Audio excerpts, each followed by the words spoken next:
Garar get dangalo jirtu itti gaafatamtuun kaafaa.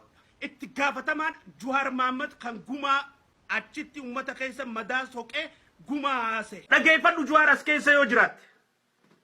Anna masiif gaara deemu kai qadaaba uumi gabfudhu. Uumi dhaaba. Labsi dhaaba. Salaalee gudu fee salaaleetti maal jetta? Lollita ilmaan Taaddasaa Birruutii fi ilmaan Mallasii duudhaa jaa. Ilmi Mallas hangaftichi eenyu isa? Kamallas alatti ergatee barsiisee eenyu isa? Haala Mallasiin deemee baratee as deemee eenyu isa? Ilmi Mallas. Gaafa ati kana gootee an deemuu hanqadheen Oromoon tun naataa jabdu. Oromoon addunyaarra jirtu naataa jabdu. Rabbiin qiyaamaa fuula isaa dhaabbadheen si kakadhee jechuun. Ready to go. Juhariitu Prime Minister ta'a gubii gadi. Tadura Prime Ministeriin akkatti ta'uu isin hin galle. Warra amma Juhar for 2020 Prime Minister kiyyayyattan.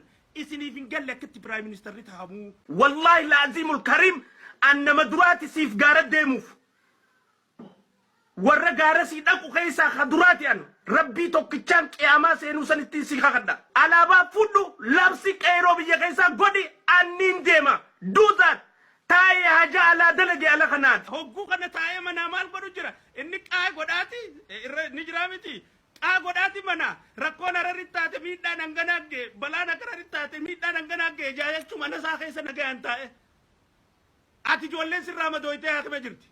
Manni OMN irraa caccabe maallaqa naa guuraa jechuu deema jechuudha. Makiinaan OMN maallaqa naa guuraa jechuu deema. Tooftaa ittiin karaa maallaqaatiif sagantaa baafatee deemu malee sagantaa ittiin biyya bulchan manifestoo biyyatti bulchanii fi biyyatti hoogganan hanga xurii qeensa jalaan qabu. An Oromoodha kajoos akkamitti Juhar arrabsa. Akkamitti namni an Oromoodha jedhee fi yaadu kamataan isaa ol dalagu dubbiin Oromootun akka fuuldura deemtu barbaadu akkamiin Juhar arrabsa. Taaddasaa Birruutii fi lola ilmaan Mallasii jaa. Eenyu ilmaan Mallas?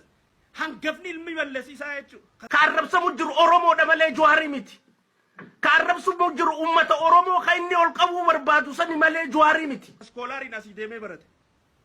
Irraa kafalanii deemee kabarate isaa jechuudha. Inni ilmaan Mallas. Warri Oromoo qaqqabu feetan hundi wal jaartanii duula badaa Juharii rabbantanii jirtanii jechuudha.